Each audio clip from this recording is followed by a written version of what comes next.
मुझे यकीन है कि आपने खबरें सुनी होंगी। ट्रंप के कड़े शब्द, भारत का सधा हुआ जवाब और बीच में बहुत शोर। लेकिन सुर्खियों के पीछे क्या है? ये रही असली कहानी। 30 जुलाई को डोनाल्ड ट्रंप ने भारतीय आयात पर बहुत बड़े टैरिफ की धमकी दी। भारत की रूसी तेल खरीद की आलोचना की और उसकी नीतियों को घिनौना बताया। उन्होंने तो यहां तक कह दिया कि भारत की अर्थव्यवस्था मर चुकी है। भारत की आधिकारिक प्रतिक्रिया प्रधानमंत्री या विदेश मंत्री की ओर से नहीं आई, बल्कि विदेश मंत्रालय से एक प्रेस नोट के माध्यम से आई। सरकार ने ट्रंप की आलोचना को अनुचित और निराधार बताया और राष्ट्रीय हितों की रक्षा करने का वादा किया।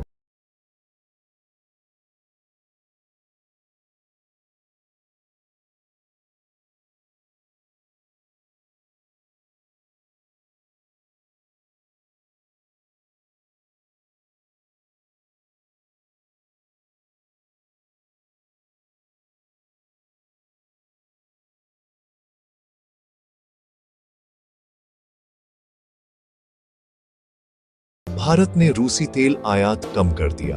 सरकार ने इस बात से इनकार करने में देरी की, जिससे अटकलें और बढ़ गईं। फिर भी अधिकारियों का कहना है कि अगर यह उपभोक्ताओं की जरूरतों का समर्थन करता है तो भारत आयात जारी रखेगा। फिर भी भारत के भीतर एक सवाल बना हुआ है। यदि रूसी तेल सस्ती ऊर्जा सुनिश्चित करता है तो घरेलू ईंधन की कीमतें क्यों नहीं गिरी हैं? गतिरोध जारी है क्योंकि दोनों पक्ष अपनी अगली चालों पर विचार कर रहे हैं और भारत वैश्विक दबाव को राष्ट्रीय प्राथमिकताओं के साथ संतुलित कर रहा है।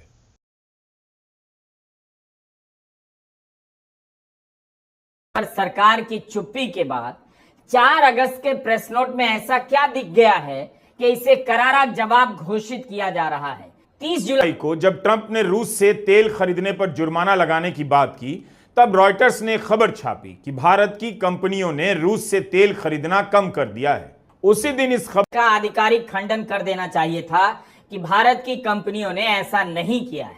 लेकिन तभी सरकार के सूत्र जागे और कुछ दिनों के बाद उसी रॉयटर्स से कहते हैं कि भारत रूस से तेल खरीदना कम नहीं करेगा। 3 अगस्त की यह खबर है। इंडियन एक्सप्रेस की सुकल्प शर्मा की रिपोर्ट बताती है कि जुर्माना लगाने की ट्रंप की धमकी के बहुत पहले से ही भारत ने रूस से तेल खरीदने में कटौती शुरू कर दी है। सरकारी तेल कंपनियों ने तेल का आयात कम किया है। जुलाई महीने का आंकड़ा है कि भारत ने रूस से दिन के 16 लाख बैरल आयात किए, जो जून के मुकाबले 24% कम है।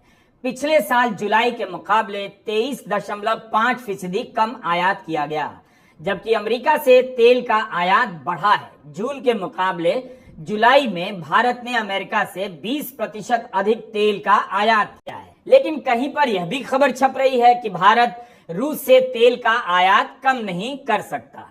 तो क्यों ना एक ही बार में भारत आधिकारिक रूप से कह दे कि रूस से तेल खरीदना बंद नहीं किया जाएगा। तब माना जाता कि ये हुआ जवाब अलग अलग जगहों से तथ्यों को जमा करते हैं, तब जाकर जवाब का खेल समझ आ जाता है और आपको पता चलता है कि प्रेस नोट के पीछे छिपकर जवाब देने वाली सरकार क्या क्या नहीं बता रही है। प्रेस नोट को पढ़ते हुए ही शक हो गया कि आखिर सरकार ने साफ साफ क्यों नहीं लिख दिया कि किसी भी हाल में रूस से तेल का आयात बंद नहीं होगा, ना कम होगा। इसकी जगह मीठी मीठी बातें हैं कि राष्ट्रहित और आर्थिक सुरक्षा के मद्देनजर भारत आवश्यक कदम उठाता रहेगा। यह वो जवाब है जिसे आप बाढ़ के प्रकोप के प्रश्न के जवाब में भी लिखकर आ सकते हैं, दे सकते हैं। ये क्या जवाब हुआ भला? भारत बताए कि रूस से जब तेल सस्ता मिल रहा है तब उससे आयात क्यों घटाया जा रहा है, या यही साफ कर दे कि तेल का आयात कभी कम नहीं होगा। एक चीज आपने नोट की होगी, तुर्की का किस तरह से विरोध शुरू हो गया। लोग टिकट कैंसिल कराने लग गए, राष्ट्रवादी बन गए।